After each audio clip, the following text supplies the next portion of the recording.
देवाधीनं जगत सर्वं मंत्राधीनं च देवता। और देवता किसके अधीन में है? स्वस्ति न इंद्रो वृद्धस्तरवाप्य, वेद मंत्रों के अधीन में है। देवता किसके अधीन में है? भाई जब यहाँ पर पूजा होती है तो यहाँ पर क्या सूखी पूजा होती है ना? पंचामृत के साथ, दूध के साथ, दही के साथ जलाभिषेक करके देवताओं का आह्वान होता है। अपने घर में कोई यदि पूजा पाठ यज्ञ जप तप करवाता है जी, तो वेद मंत्रों के द्वारा ही भगवान प्रकट होते हैं। देवाधीनं जगत सर्वं मंत्राधीनं च देवता। वह मंत्र जो है किसके अधीन में है जी? ब्राह्मणों के अधीन में है। इसीलिए महापुरुष देवर्षि, ब्रह्मर्षि, साधु, संत, सन्यासी आकर के कार्तिकेय महाराज जी का राज्य अभिषेक कर रहे हैं, उनका अभिषेक कर रहे हैं, मुकुट पहना रहे हैं, और गंगा आदि नदियां भी वहां पर प्रकट हो गई है और कार्तिकेय महाराज जी का स्नान करा रहे हैं। सदरत्न सतकई स्नानम पासयामास तम मुने। 100 कलशों के द्वारा, कितने कलशों के द्वारा बोलिए? 100 कलशों के द्वारा कार्तिक महाराज जी का रुद्राभिषेक किया। हम तो सिर्फ 1 लोटा जल चढ़ाते हैं महाराज कार्तिकेय जी के ऊपर, और तब भी 1 लोटा क्या, जहां पर खड़े होते ना जी वहीं से 1 लोटा ऐसे चलाते हैं। मैंने कई बार देखा है। यूं लो महाराज, तुमको तुम ही अर्पण हो, ऐसा नहीं। कहते हैं ना जी कि जब लोटा जल चढ़ाते हैं कि उसके मुख पर उसी समय जल चढ़ना चाहिए। कार्तिकेय जी के सामने खड़े हैं तो कार्तिकेय जी के ऊपर ही जल चढ़े। गौरा माता के समक्ष खड़े हैं तो गौरा माता के ऊपर ही जल चढ़े। गणेश जी के समक्ष खड़े हैं तो गणेश जी के ऊपर जल, यानी उत्तर में खड़े होकर के आप दक्षिण के मुख कर रहे हैं तो जल को चढ़ाना नहीं चाहिए, फेंकना नहीं चाहिए, शिव पुराण कह रहा है।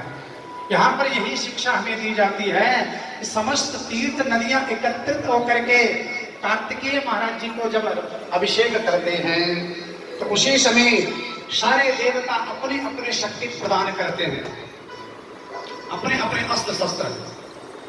सबसे पहले भगवान जो है इंद्र देवता देते हैं।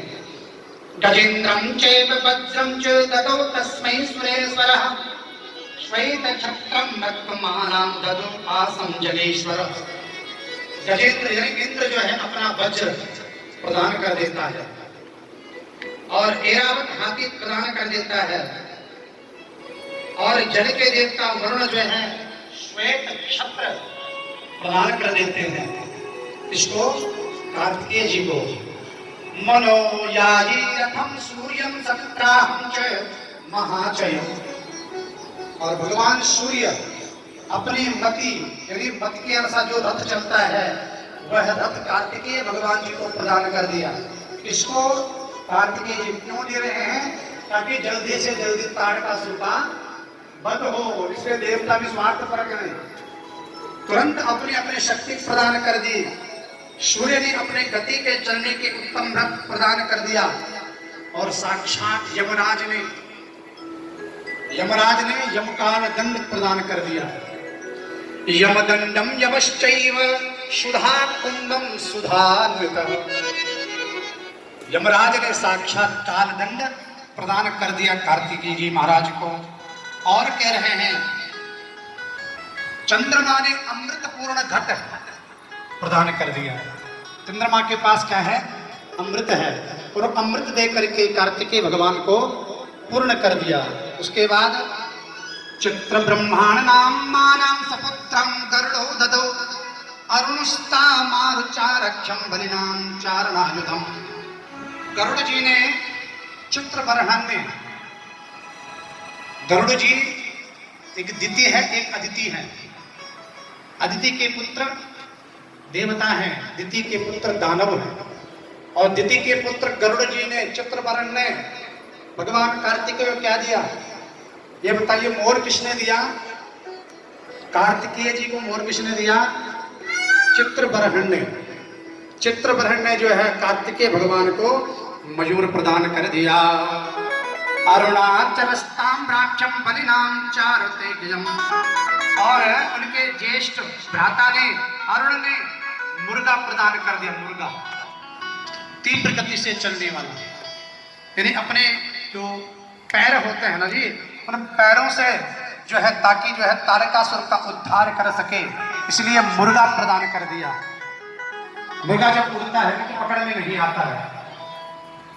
आगे सब कुछ प्रदान कर दिया और धीरे धीरे मां भगवती पार्वती कहती मैं क्या हूं, तो वहीं पर मां पार्वती कह रही है ददौ तस्यै महाप्रीत्य,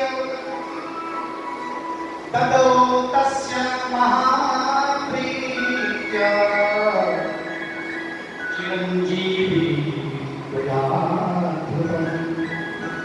हे बेटा जाओ चिरंजीवी हो, आप चिरंजीवी रहे। ये मां पार्वती ने बालक को प्रदान कर दिया। अपने अपने प्रिय प्रिय वस्तु को कार्तिकेय महाराज को प्रदान कर दिया।